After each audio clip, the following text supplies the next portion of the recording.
This is Christy, and we have merchandise. Go to howtolovelitpodcast.com and check out amazing t-shirts, mugs, stickers. If you love great quotes, we have some of our favorites. If you love silliness, check out our mascot, Brain Man. Go to howtolovelitpodcast.com, click on the shop button, and find something for that person who needs to be reminded that we are fashioned creatures but half made up. Mary Shelley said that.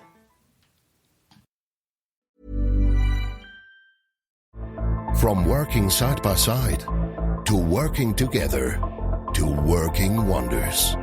Accelerate your operations with IT/OT convergence. Transform the everyday with Siemens. Wow. What's up? I just bought and financed a car through Carvana in minutes. You? The person who agonized 4 weeks over whether to paint your walls eggshell or off-white bought and financed a car in minutes? They made it easy. Transparent terms, customizable down and monthly. Didn't even have to do any paperwork. Wow. Mm-hmm. Hey, have you checked out that spreadsheet I sent you for our dinner options? Finance your car with Carvana and experience total control. Financing subject to credit approval. When you've got a lot on your plate, your financial future is the last thing on your mind. That's why Acorns makes it easy to invest for you, your kids, and your retirement. All in one app. Acorns will recommend an expert-built portfolio that matches your money goals, then automatically invests your money for you. Download Acorns now and give your money a chance to grow. Investing involves risk, including the loss of principal. Please consider your objectives, risk tolerance, and Acorns fees before investing. Acorns Advisors, LLC is an SEC-registered investment advisor. Brokerage services are provided to clients of Acorns by Acorn Securities, LLC. Member FINRA SIPC. For more information, visit acorns.com.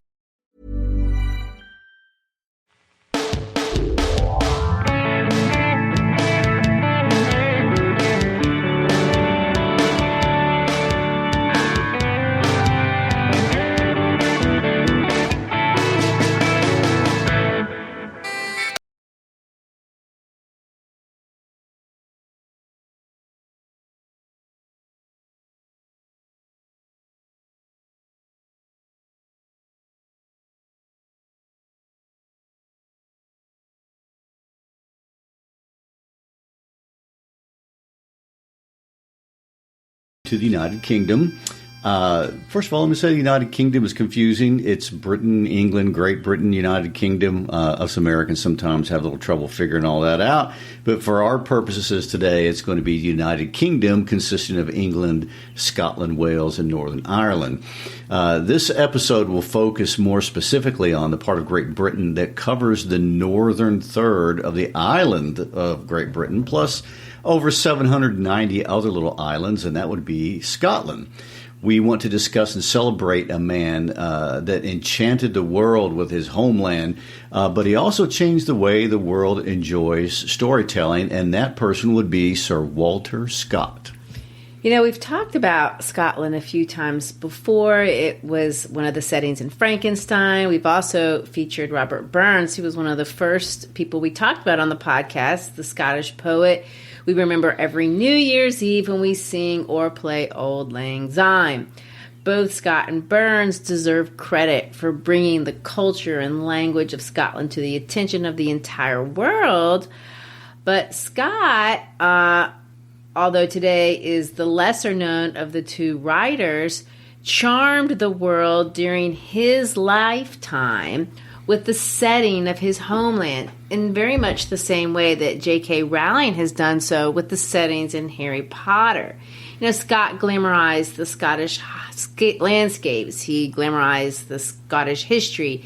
He glamorized the bagpipes, and perhaps most iconically of all, the Scottish tartan kilt. You know, in our generation, we can't forget the role Mel Gibson played in teaching us a little bit about Scottish history in 1995 with his movie Braveheart. I mean, it's being criticized for being somewhat inaccurate, but my response to that is it's Hollywood. Yeah. They're never going to worry about accuracy. But for a lot of people, it was our introduction into the life of William Wallace, who otherwise would have remained obscure to a lot of, especially Americans. And he was the Scottish knight from 1270. And, Mel Gibson painted his face blue and portrayed Scotland's hero shouting freedom. And, of course, the most famous quote from the movie that every man dies, but not every man really lives. Yeah, that movie really is iconic. I haven't seen it in years, but I can still see in my mind's eye Gibson with that blue face shouting that famous speech on the fields near Stirling Castle. How accurate do you think that speech is, by the way? Well, the historical record of speeches delivered in 1270 is not very robust. And, I guess not. And in this case, the record of what Wallace may have said even at his execution has long been burned and disappeared. So sadly, we have no way of knowing what he may or may not have said during those key battles. But I would like to think that he said something inspirational, at least. True, and I guess the technology has changed a lot since 1270, but what hasn't changed are the landscapes, and no one even knew they were there. Well, some people did, but the world didn't until Scott vividly filled the Highlands and the Lowlands with glamorous lochs, and that's the Scottish word for lakes, and he filled these lochs with maidens in distress and raiders and Robin Hood type villains. And the Scottish Highlands and Lowlands are the settings that serve as the backdrop for a lot, although not all, of the stories that Scott wrote, including 2 that we will feature, one this episode and one the next. And this episode will focus on Scott's life story, which is fascinating in its own right, as well as a few excerpts from the famous narrative poem, The Lady of the Lake. Next episode, we'll read and discuss the short story, Wandering Willie's Tale, which itself is an excerpt from a larger work called Red Gauntlet.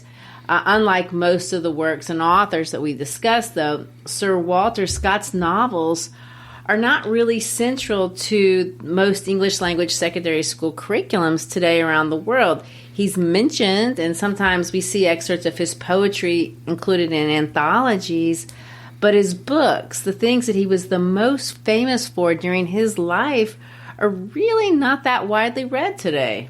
And it's unusual for us to discuss authors that aren't in standard English curriculum. So it may be worth addressing a question as why we're talking about an author that a lot of people haven't studied. I mean, are you going to make the case that more of us should study Scott?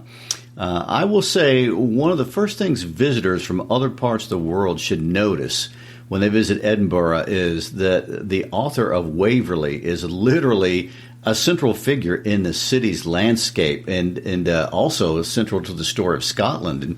And I say literally a central figure because if you arrive by train from London, you will arrive at Waverley Station. The train station right there in between the Old Town and New Town is named not after a real person, but after a character in his novel. Waverley is the name of Scott's first novel, the name of his protagonist, but also the common term for the 28 other novels that were to follow in that series, which gives you a little hint as to the popularity of these books. So. But even if you don't take the train into town and you come to Edinburgh in an airplane, Scott will still be the first person you see as you arrive in the downtown area.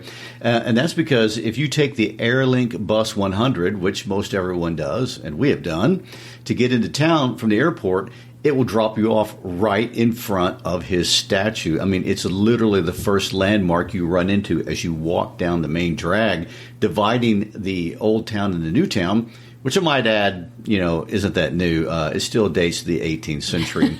Of course, that's relative to the Americans. And anyway, Scott's statue is right there in the Princess Street Garden. And on any sunny day under his feet will be hundreds of people reading and talking and drinking and enjoying a green space in the city. It's the largest monument in the world to ever be dedicated to a writer. And Scott himself is carved out of Carrara marble, but the monument is 200 feet or 61 meters tall, and it weighs 30 tons. And if you climb the 287 steps to the viewing platforms, you can catch an incredible view of Edinburgh and beyond. And the monument consists of the large marble statue of him and one of his dogs, but around him are 64 other statues, which are mostly different characters from his stories. Although 16 are the other real historical personages like Robert Burns and Mary Queen of Scots and King James I and James V, to name a few that we've heard of. Yes, and having said all of that, Scott's reputation as a writer is in dispute.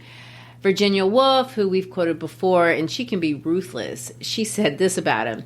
He was the last minstrel and the first salesman for the Edinburgh Municipal Gas Company. Oh. That comment is pretty snarky. Well, it is, but she's not the only one. Another critic, Edwin Murrow, calls his novels a mere repetition of the moral cliches of the time.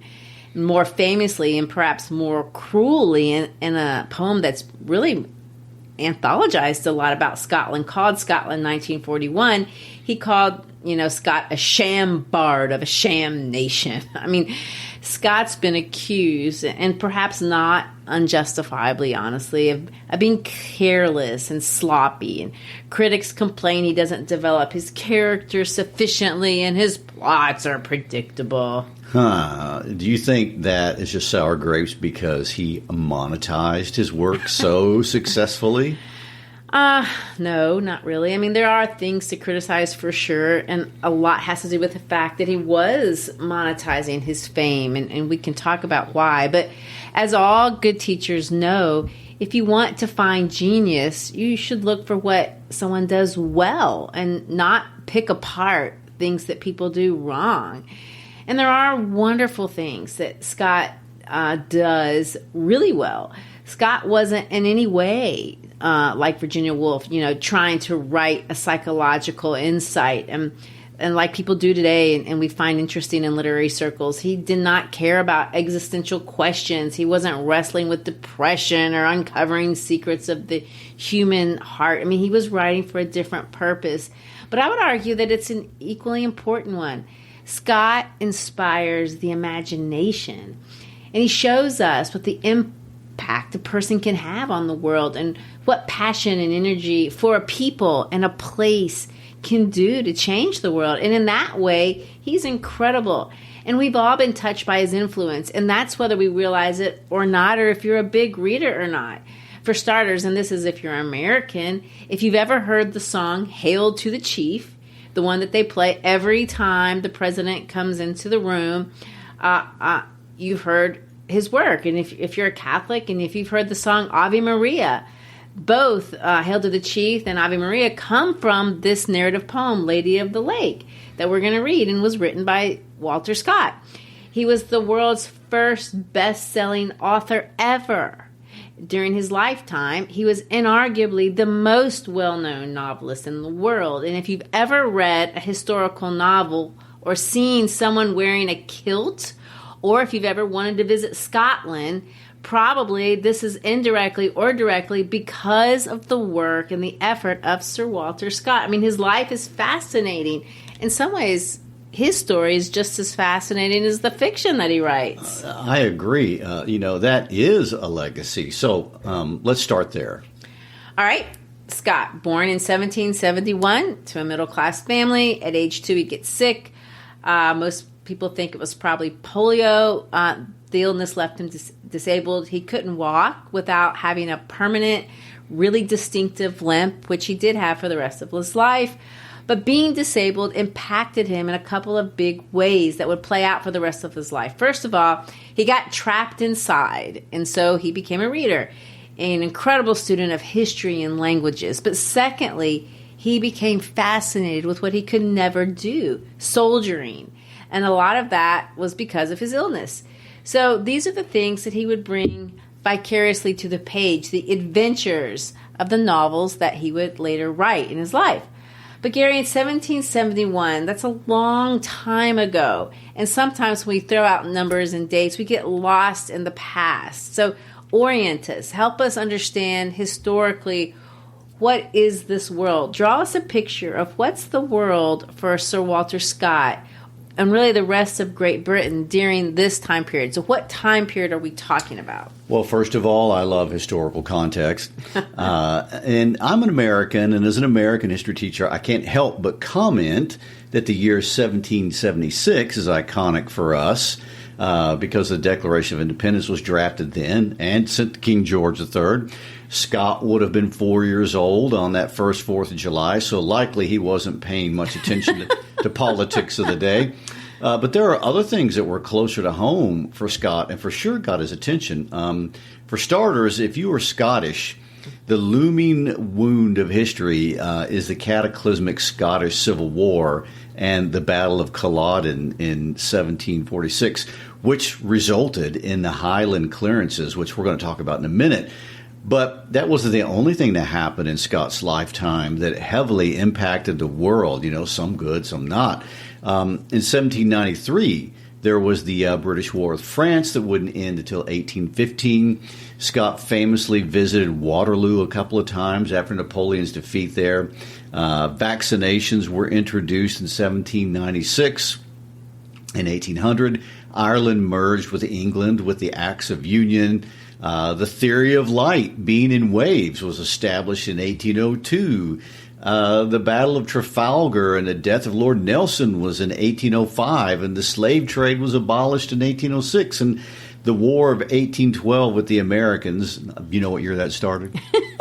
1812. Right, and it's going to end in 1814, the same year that gas street lights were introduced in London. And the first railway between Liverpool and Manchester opened in 1830. And, of course, slavery was abolished in all British colonies in 1833, a year after Scott's death. And, of course, all this time, the Industrial Revolution is going on and picking up steam, although that's a little joke there. Mm-hmm.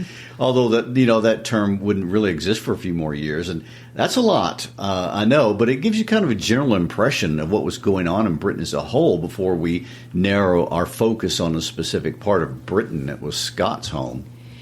For those of us who don't live in the UK, sometimes we don't understand the relationship between Scotland and Wales and Northern Ireland and England. I mean, these are places that have independent cultural identities with their own traditions and foods and religion, and they have a lot of governmental autonomy.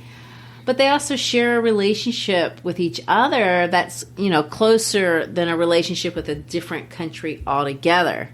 Yes, and if you visit there, some of those are immediately obvious. For example, they all share the same currency, the British pound. They drive on the left side of the road, which is terrifying. They measure distance in miles, not kilometers, just like us Americans do. But if you walk with any Scot on the street, it doesn't take long to understand that there is a lot that is very unique. When we think of Scotland in particular, there are a couple of big historical distinctives that we should keep in mind. The first is the role of religious differences, and the second is the role of geography. The Highlands versus the Lowlands. The third is the role of a person's tribe, or as they call them in Scotland, the clan. The reason I list all these together and not separately is because in many ways, these three things merge into one thing, and the reason for a lot of violence and death over the centuries. And historically, religion in Scotland has been just as contested and intermixed with politics as it has been and still is in a lot of other places. And we're all familiar with conflicts between Muslims and Christians and Hindus, and we think of Catholics and Protestants having issues. But in Scotland, the religious dispute was between the Episcopalians and Presbyterians and the Catholics. And these differences, like religious differences everywhere, resulted in political power struggles that were actually just cloaked in religion and war and, of course, death. And, in fact, one period of Scottish history in the 1600s is actually called the Killing Time. And, of course, the Killing Time occurred well before Scott's time, but not far from where he was raised. During his lifetime, the religious and the cultural differences had everything to do with whether you were born in the Highlands of Scotland, which is the rocky part, or the Lowlands of Scotland, which is the green, more fertile area. And Scott was raised in the Lowlands, and he was also raised as a Presbyterian, but converted from that severe form of faith to a less hardcore version of Christianity and became a part of the Episcopal Church. And as such, he became part of a religious minority. But like I said, religion, politics, and geography, it all merged and mixed into a single thing during Scott's life. And they merged into a great tragedy. And one of the most controversial periods in Scotland's history is called the Highland Clearances. Something that if you go to Scotland even today, 200 years later, you can still literally see the wreckage of what's left of people's burned out homes as you drive down the road. I mean, they still haven't cleaned it up from this removal. Wow. And of course, this is the setting. These are the settings of his stories and in his books. And they're what people have wanted to read about. Exactly. And both are beautiful, and both areas are mountainous. There's no flatlands in Scotland, so I want to clarify that, okay? There are hills everywhere. The question is how high the hill. And anyway, the Northern Highlands, as they're called, they have the harsher mountains and the more ominous landscapes. And because of this, the communities there are more isolated, and the people are very loyal to their local clans. And in the South Lowlands, as they're called, that's not as harsh. And these are for sure hilly, but the South has green pastures, better suited to agriculture. So what happened during Scott's life and what has been called the Highland clearances was the systematic and really catastrophic purging of the Highland people from their homes. And the powers that were at that time literally went out into the country and burned down everyone's home and just said, go. We don't care where you go, but get out. And we need this land for sheep. And this was going on during Scott's lifetime. And the general view of the people of the South, as well as in the rest of Britain, is that the Highland people of the North were backwards and almost feral. And the Highlanders had a different lifestyle. They had a different lifestyle. They were warriors, but the British called them savages. And they were loyal to their clan and really couldn't be brought into the British culture. About 50 years before Scott was born, all this came to a head at the Battle of Culloden, which is kind of a complicated thing. But the end result was the army from the south came in and all but obliterated all things Highland and made it illegal to be a Highlander. Bagpipes and clan tartans were outlawed and punishable by being sent off to the Americas to be a slave. And the Gaelic language and culture were deliberately diluted. And landowners from other parts of Britain were allowed to buy land in the Highlands, basically from people who didn't even own it previously. But worse than any of that was this effort which was made that happened to the regular people. You know, the Highland people were removed out of their ancestral homes to be replaced by a more profitable use of land, namely sheep and cattle raising. And it was just really, truly terrible. And just on the island of Skye, over 40,000 people were given writs of removal. And some of these evicted families had lived on that same land for over 500 years. And now they were told to move anywhere but here. And many of them came to the Americas, by the way. Which was my family. And my family, resulting in a big, huge part of our ancestry. And after they were evicted, their homes were burned down to ensure that they didn't ever come back. And at one point, they were burning 2,000 cottages a day. And at the start of the 18th century, 30% of Scots were Highlanders. By the turn of the 20th century, that number was at 8%. You know, when you describe it like that, it kind of reminds me of what happened to the Cherokee people near where we live here in Tennessee. But why? Why do this? What's the point of burning people's houses and kicking them out? Weren't there space for sheep and humans? Well, you know, it's a very similar thing for many of the same reasons. I mean, there was an agricultural revolution occurring all over the world. Here and in Scotland, and in this idea of a clan or a tribe collectively living off the land was disappearing. Even the chieftains who tried their best to spare their tenants were going in debt, trying to live in the old way. And I mean, it's an oversimplification, but it comes down to resources. And people were forced to move. Sheep were brought in, lots moved to the Americas, others to New Zealand and other parts of the world. And, you know, this diaspora is one of the saddest periods in the history of Scotland, but it is something that's happened and still does happen even today in many places all over the world. Later as an adult, he would talk about it. And let me give you a quote of something that he said. In too many instances, the Highlands have been drained, nor of their superfluity of population, but the whole mass of the inhabitants, dispossessed by an unrelenting avarice. As a writer, he would, in essence, redeem and reclaim this Highland culture that was dying. In other words, he wanted to be a part of saving Highland culture, which is what he ultimately did. But this would happen later on. In 1783, he's 12 years old. Walter Scott moves from his little town and he goes and he enrolls into the University of Edinburgh. Well, let me point out that although that seems shocking to us, going to university that young was not that unusual in that time period in Edinburgh. And in his case, being in Edinburgh at that time put him in contact with some of the greatest minds of the day. Edinburgh of that day had been nicknamed the Athens of the North because it was experiencing what today we call the Scottish Enlightenment. Scott took classes with Dougald Stewart and David Hume. I mean, these are big names even today. Adam Smith, the economist and the author of the book Wealth of Nations, was there. It was quite a time to be in the university. Well, don't forget the literary world. Robert Burns arrived in Edinburgh in 1787. Scott was a teenager when Burns showed up in the town. He was the big thing until he wasn't. The problem with Burns, although this is what has made him famous today, was that he wanted to write the stories of working class people, folk songs, and what some people today, although not everyone, has called dialect. The upper crust wanted him to use his undeniable talent in more sophisticated ways, writing things that were classier and more what they considered more appropriate. Burns refused. I mean, he recorded stories, everyday experiences, and the regular speech of regular people. And this put him in conflict with the powers to the point that it tanked his career. He had to go back and basically work himself to death on his farm. And he died at age 37. Wow, that's terrible. True. But the bigger point of all this is this had an impact on Scott, who also would be interested in the folk stories of the people of the land. And in 1792...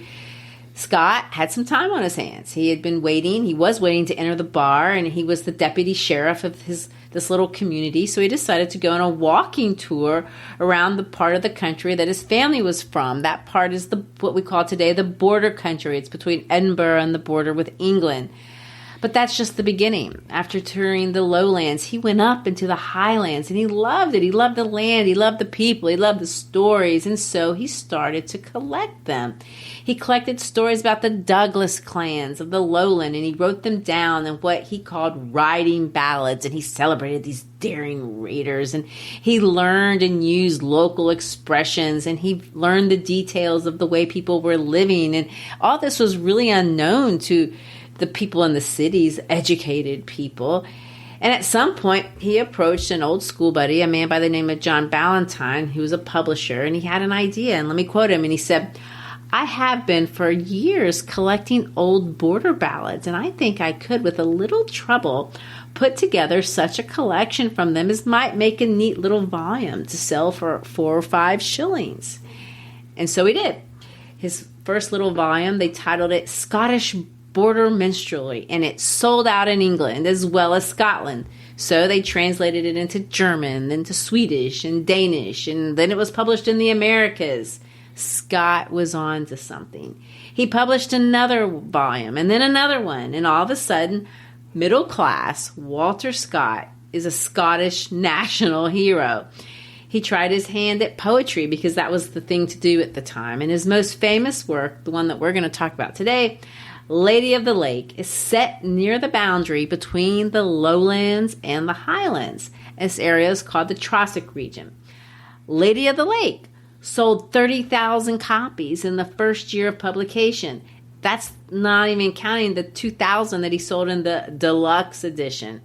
It wasn't long before this was adapted into a play, and then it became an opera and then a panoramic display, and they even have wallpaper called Lady of the Lake. Scotland was becoming famous, and Walter Scott was becoming enormously wealthy. Well, let me interject and say this. During a time period where a normal, successful run for a book would be around 700 copies, books were expensive and they were for the elite. And this is an incredible showing. I also want to point out that the Lady of the Lake started another crazy phenomenon, Scottish tourism. So Scott in general, and this poem in particular, single-handedly jump-started the tourist industry in Scotland, something that had never even been a thing before. Scotland had been the outback, but now, all of a sudden, it's cool, and hundreds of local people benefited financially from this. And now Scotland was glamorous, and the entirety of the British middle class wanted to visit this particular region of Scotland, that part between the Highlands and the Lowlands called the Trossachs. And I read one article where a female tourist was quoted as having counted 500 carriages, all in tow, to reach the site of the poem Loch Katrine. And I would like to point out that pronunciation was taught to us by our good friends Hamish and Nancy in Scotland. Yes, we were mispronouncing it for a while. They corrected us. Loch Katrine. And there are records of local fishermen complaining about the traffic, and farmers started converting their homes into hotels. And Scotland was the setting for these medieval and magical romances with heroes and villages and landscapes and fairies, and everybody wanted to be a part of it. And the lochs and the Highlands, to quote Barney Stinson, were legendary, literally. One famous admirer who started reading these tales as a young girl was one Queen Victoria, and she was really enchanted. And we haven't introduced the Waverley novels, but those, as well as The Lady of the Lake, really inspired Queen Victoria to the point that not only did she visit Scotland and the Highlands multiple times, but she leased and then purchased a Highland home called Balmoral that the royal family still uses to this day. And, another fun fact, Buckingham Palace's pavilion had a room named after Sir Walter Scott and was decorated with scenes from his work. Well, we want to talk about the Waverley novels, but before we do, let's read a few excerpts out of The Lady of the Lake. Like I said, this poem is not widely read today, and most people don't even know that Hail to the Chief and Ave Maria are pulled from it, but it's not because it's hard to follow. The poem rhymes and it's written in meter, but it's a story. It's loosely based on the feud between King James V of Scotland, which is the father of Mary, Queen of Scots, and the Douglas clan. I want to point that name out because Frederick Douglass, the American escaped slave and abolitionist, took his name from this play and the clan in the play. So there's another famous connection if you're American anyway. But the whole story, I want to point out, is flat out fiction. It's not based on anything that really happened. No series events like we're reading in this happened. The only real things in the story are the places. But these are described so magically and they're developed so thoroughly that that's what people loved about them, and people still love that about them. The poem starts off on an island in the middle of Loch Katrine, where a beautiful woman lives. That's always a good way to start. It's a very traditional beginning. True. We'll see that in a lot of Disney movies over the years for sure. But the poem opens up, again, this might be a familiar cliche, with a lowland hunter named James Fitzjames, and he's lost chasing a stag in the area.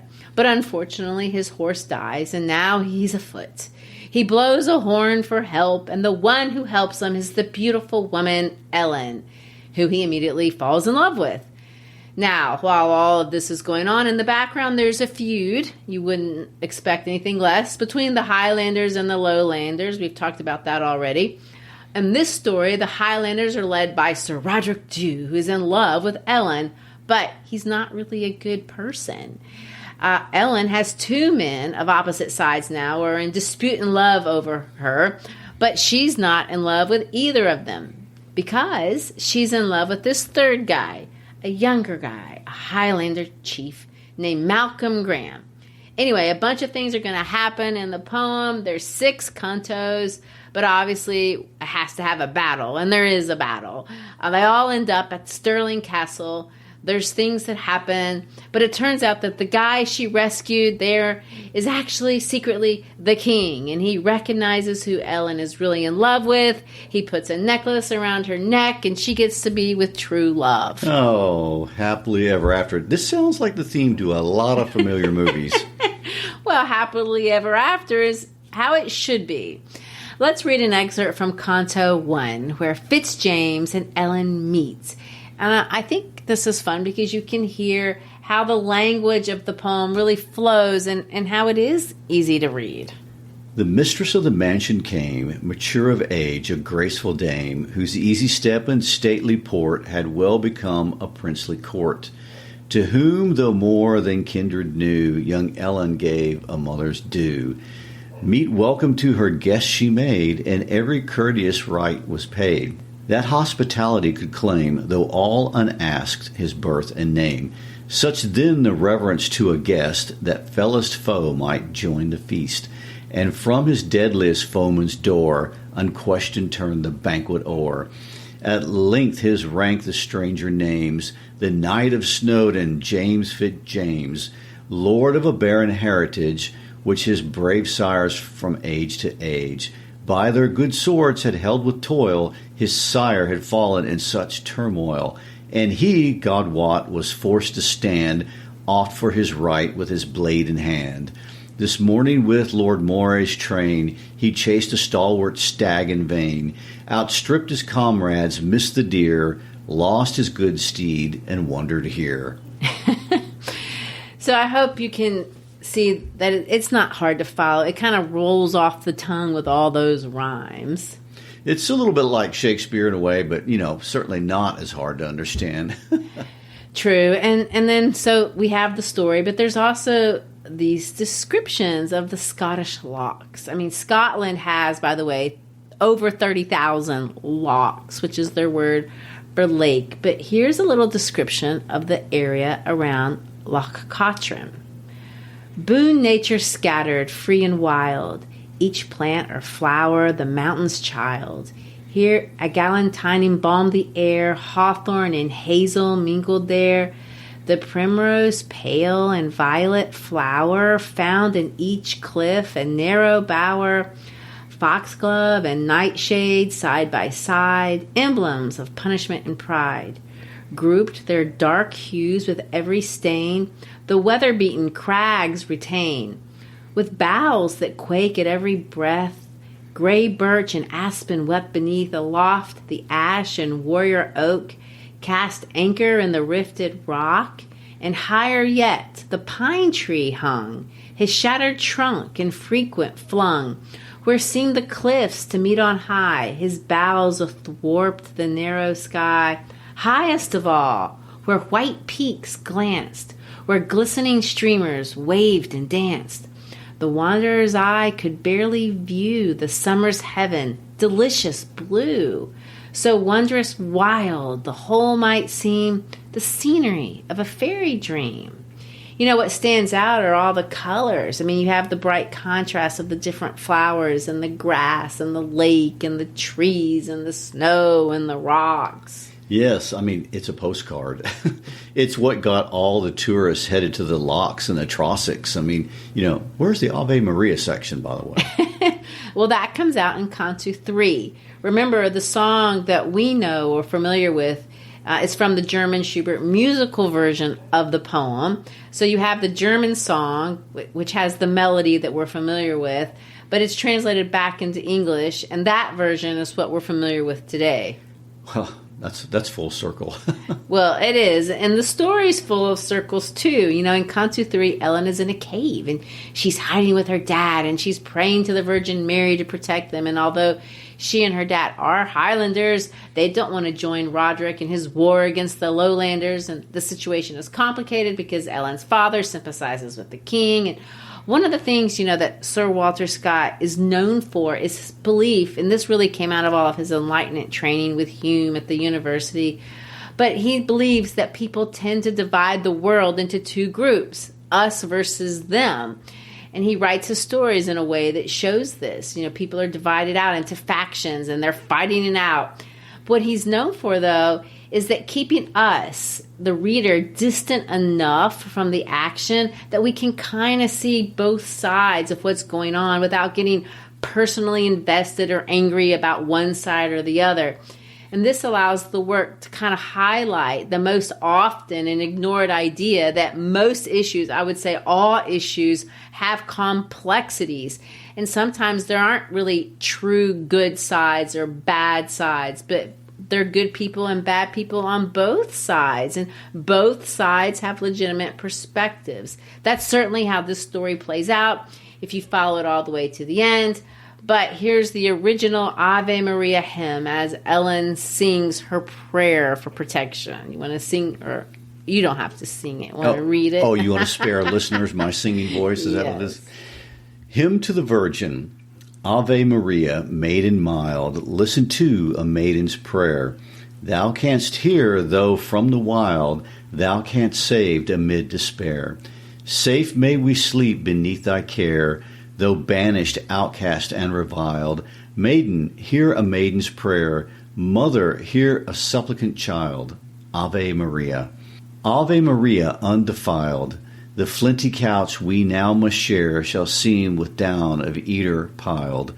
If thy protection hover there, the murky's caverns heavy air shall breathe of balm if thou hast smiled. Then, maiden, hear a maiden's prayer. Mother, list a supplicant child. Ave Maria. Ave Maria, stainless styled, foul demons of the earth and air, from this their wonted haunt exiled, shall flee before thy presence fair. We bow us to our lot of care, beneath thy guidance reconciled. Hear for a maid a maiden's prayer, and for a father, hear a child. Ave Maria. Well, let me circle back to the Hail to the Chief song. Do you know which canto that's from? Yes, that's from Canto 2, stanza 9. It's actually called the Boat Song, and the clan sing it when the Highlander Chief Roderick Dhu arrives. Here's a historical note. It was set to music around 1812 and became associated with the American president as early as 1815 to honor George Washington. The U.S. Marine Band used it in 1828 for the opening of the Chesapeake and the Ohio Canal, and John Quincy Adams was president, and off it goes into American lore. You know, this is kind of pitiful. President Polk's wife, Sarah, encouraged its regular use with her husband. He apparently was not a very commanding person, and he would be overlooked a lot when he entered the room. So she wanted something that would draw attention to the fact that he was there. Wow. His own walk-up music, as we say in baseball. So here are the original words. So obviously, they've been adapted as no one is singing about Robert Dhu anymore. Hail to the chief who in triumph advances. Honored and blessed be the evergreen pine. Long may the tree in his banner that glances flourish the shelter and grace of our line. Heaven send it happy dew, earth lend it sap anew, gaily to burgeon and broadly to grow, while every highland glen sends our shout back again. Roderick Vish Alpine Dhu, ho! You know, narrative poetry was not going to be Scott's final legacy. At the peak of his fame, a new and up-and-coming poet supplanted Scott on the poetry scene. Scott's poetry style started to decline. Scott realized that Sir Byron was a better poet than he was, and he needed to pivot. So he got an idea. One fall day, he was digging through an old cupboard, and he found a half-finished manuscript of a novel that he had started years ago based on the Jacobite Rising of 1745, the Culloden story that we talked about. He would write again about making choices about factions, extremisms, this time the Stuarts versus the Hanoverians, romance, history, head versus heart. But this time he would not write in poetry. He would write in prose. The problem was prose writing was for women, and it was undignified. So in order to maintain his gentlemanly persona, he took a creative risk. He would write novels, not anonymously. Oh, well, that sounds like Lady Whistledown. Exactly. It was Lady Whistledown. And he never thought it would be the kind of success that it did. The mystery of it also sold books. He titled it Waverley, and the world was blown away by Waverley. It became the best-sellingest book on the planet. He became the highest-paid author in Britain. In 8 years, Scott and his publishers worked the prices up of his novels from a guinea for Waverley in 3 volumes to 2 guineas for the latter ones. There would be 28 Waverley novels. Well, I checked that out, by the way, you know, how much a guinea at that time would be worth today. And the inner Google webs estimate the value of a guinea to be about $120. I mean, books were a rich kid thing back then. Well, they were, but Scott thought about that, and he had a solution. If you couldn't afford the book, you could join a subscription library and buy an adaptation for half a crown. He also sold abbreviated versions of his stories for kids for just a penny. He was targeting everyone, and he sold books in the tens of thousands. 17 years, he wrote 28 Waverley novels. The world learned that they loved novels. Then Scott didn't tell anyone he was the author. I mean, he had all these tricks, a little bit like Lady Whistledown, so that he could get his books to the publisher without people figuring out. But of course, eventually they did. After the first hit was a success, the following books, on the cover, they didn't say anonymous. They said these are by the author of Waverley.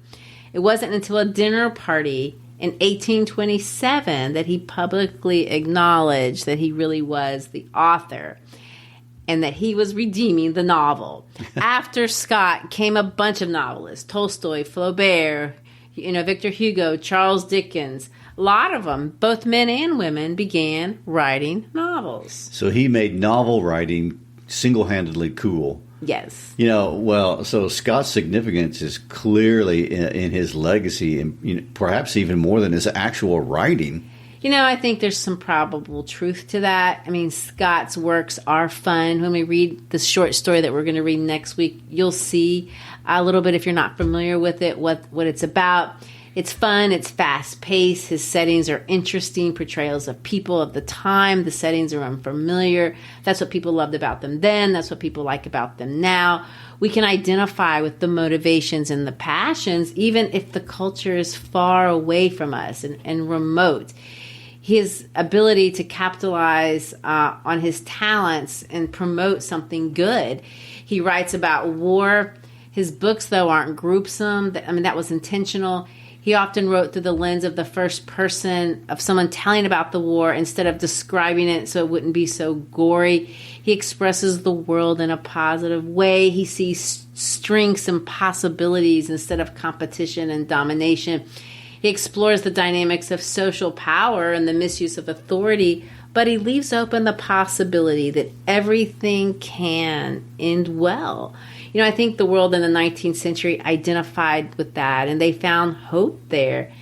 And to be honest, the world of the 21st century may have something to learn from the Wizard of the North, as he was called, as well. Well, indeed, I agree. And may we all find a little fun, a friend from a different clan, and a little love and a little bit of romance up there, especially around Loch Cotran. I think so. Well, thanks for being with us today. We appreciate your time, and we'd like to keep in touch with you. Follow us on our social media, on our Facebook page, on our Instagram page. Check out our webpage, howtolovelitpodcast.com. We've got lots of great things there for teachers. We have T-shirts. We have all kind of information for you to use in the classroom.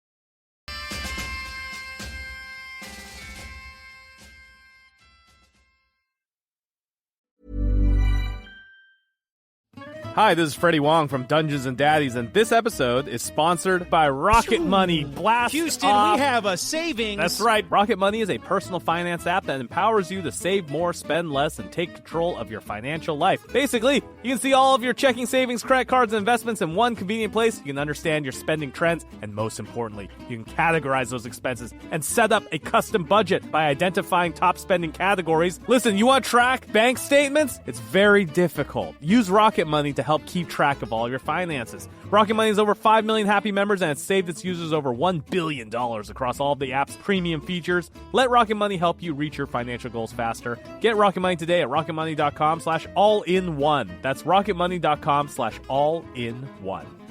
Over the past 75 years, more than 10,000 chemicals have entered our food supply, but the EU allows just 300 additives. At Thrive Market, we prioritize quality, banning over 1,000 ingredients found in conventional grocery stores. Our Healthy Swap scanner helps you find better versions of your pantry essentials without the junk, dyes, or fillers, and everything is delivered right to your doorstep. So shop at a grocery store that actually cares about your health at thrivemarket.com/get-started for 30% off your first order and a free $60 gift.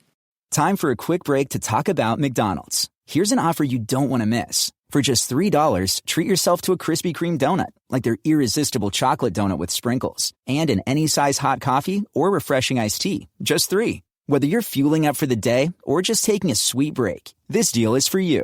Price and participation may vary. Offer valid December 10th through April 30th, 2025 at participating McDonald's while supplies last. Krispy Kreme and associated trademarks used under license. Copyright 2024 KKDC. Copyright 2024 McDonald's.